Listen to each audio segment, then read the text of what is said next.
measured, calm, relaxed. 2 sets to love up. 5-1 lead in the breaker creates that for you.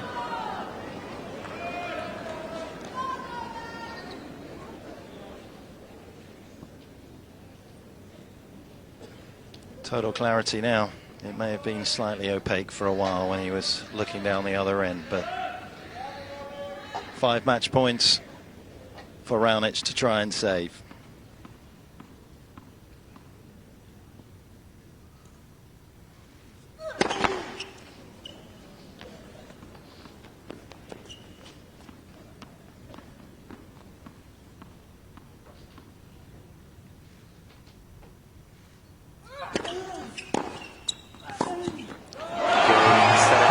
Absolute clinic in the tiebreak, an absolute masterclass from Djokovic,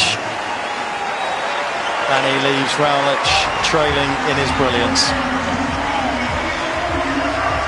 3 straight sets, a very different scenario tonight than it was during the day, but what it does do is bring us to a 50th meeting between Novak Djokovic and Roger Federer here at the Australian Open.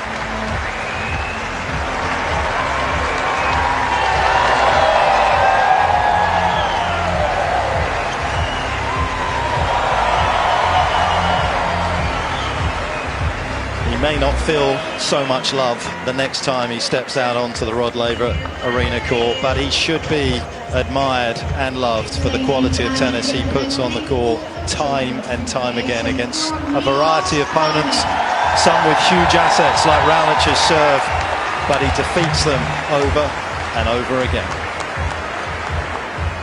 Just neutralized everything that Raonic has within his game. Raonic just couldn't find any answers to put pressure on him. Yeah, and there's a pecking order. You know, he's the best. Certainly one of the 3 best.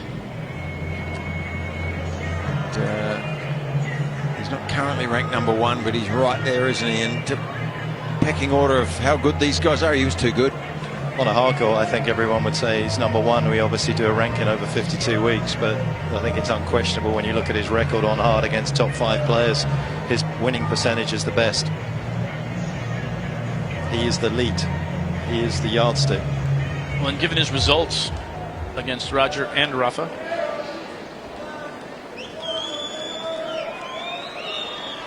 Novak with John McEnroe. Novak, congratulations. Okay, thank you very much. It's been a tough 34 hours in the sports world. Obviously, with the death of Kobe Bryant, I notice you are paying tribute, and I'm sure you have something to say right now about him. I mean, I don't know what we could say, you know. It really caught us by surprise, you know, and, you know, he was one of the greatest athletes of all time. He inspired myself and many other people around the world. And I had that fortune to have a personal relationship with him over the last 10 years. And when I needed some advice and some support, you know, he was there for me. He was my mentor, my friend. And it's just heartbreaking to see and to hear what has happened to him and his daughter. It's unbelievable.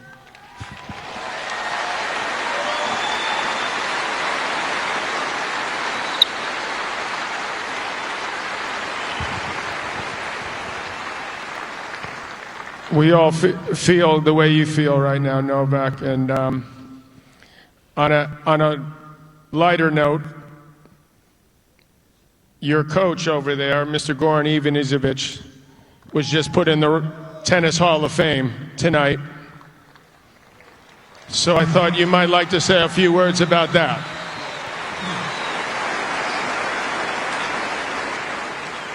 And, he left already, so he's probably... Oh no, get back here. Yeah, but What did you ask me? Goran, yeah. Sorry. Congratulations, my dear coach, for being introduced to Hall of Fame. He deserves it. He's a legend of our sport, someone that has been very close to me in my career, in my life. I've known him since I was 12 years old. We go back in Germany, Niki Pilic Tennis Academy, where he was preparing for his Wimbledon title.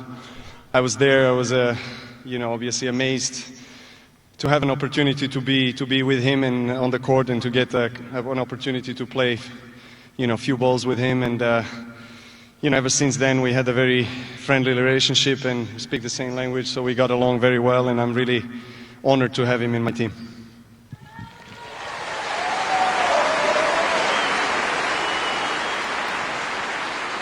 We couldn't help but notice at 4-all in the third you stopped playing. I don't know if you call it a wardrobe malfunction, or a contact lens problem. So tell me what was going on in there. Yeah, I want to apologize to Milos once again, because it was not definitely something that you see often, that a player goes out and there was not a changeover moment. So I apologize to the crowd as well. It was not intentional or tactical. It was just something that I had to do, because those few games I really couldn't see much, and I had to change my lenses. Well, it looked like you were seeing it pretty well, because it was technically a superb match. You're playing one of the greatest servers in the history of sport, and you were able to keep constant pressure on him. So I'm guessing that you're feeling pretty good about the way you played tonight. Yeah, I felt great on the court. I thought I was very focused. First couple of sets went exactly the way I wanted them to go. One break was enough each set. I was quite comfortable serving. That was obviously very encouraging. Playing against Milos, I knew that probably two key elements in the game would be the return. How many balls I can really get back in play and try to get into the rally and get him moving around the court. And the second one would be how efficiently will I hit my spots with the serve. And I think I did pretty well 2 sets. I was fortunate to get out of the trouble in the third, play the perfect tiebreak, so it was a great performance.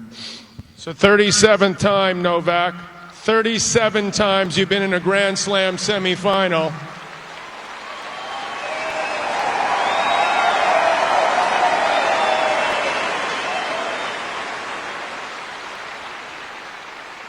How does it feel to be the greatest player that's ever played on Rod Laver Arena?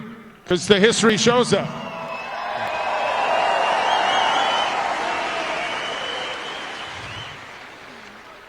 Obviously, I'm honored to have Rod Laver present tonight for our match. Thank you very much for coming. It's an honor to have you here tonight.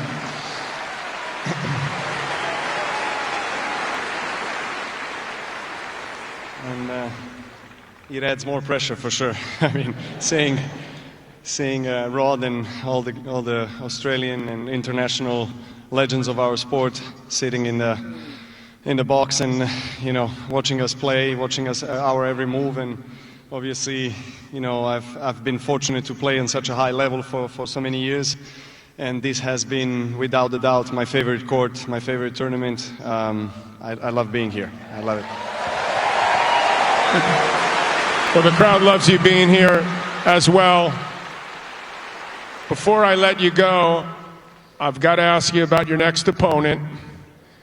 I'm assuming you saw a little bit of the match where Roger Federer saved 7 match points today, excuse me. This is the 50th time that you're about to play in a couple of days, the 50th matchup with Roger Federer. You hold a 26-23 lifetime edge. Tell me how you see that coming in a couple of days. You tell me. Obviously, tremendous respect for Roger, everything he has achieved in this sport, and he's been one of the all-time greats and definitely one of my 2 biggest rivals. And I've been saying this many times, I'll repeat it again. The matchups against Roger and Rafa have made me a player I am today, so I'm grateful that I've had so many great matches against. I hope I get to at least one match point in a few days. It was quite amazing. I mean, what he has done on the court today, and it's not the first time that he has done that in his career. That's why he is who he is. Let the better player win. Ladies and gentlemen, let's hear it for Novak Djokovic in the semifinals once again.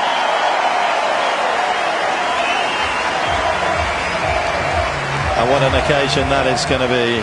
The hype will be tremendous, it will be unlimited, and it will be warranted as well.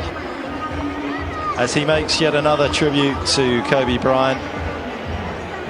But we should all remember to make our tributes to this man who has made the last decade or so just phenomenal in terms of what we've witnessed. And again, he was so precise to just carve up Milos Raonic. A returning display that was one of his best, I would imagine, Brad. Yeah, it was pretty surgical out there when you're playing against a guy that serves at the pace and level and consistency that Milos Raonic does. And he just makes guys play, makes them work. And behind the serve, Raonic just wasn't up to it. For me, as great as the returning game was, it just seemed normal. I mean, that's what he does. Greatness is normality for him. Greatness, recognizing greatness here, Fitzy. That's what he wrote on the camera, wasn't it? Yeah. Do it! Just do it! Don't let your dreams be dreams. Yesterday, you said tomorrow. So just do it!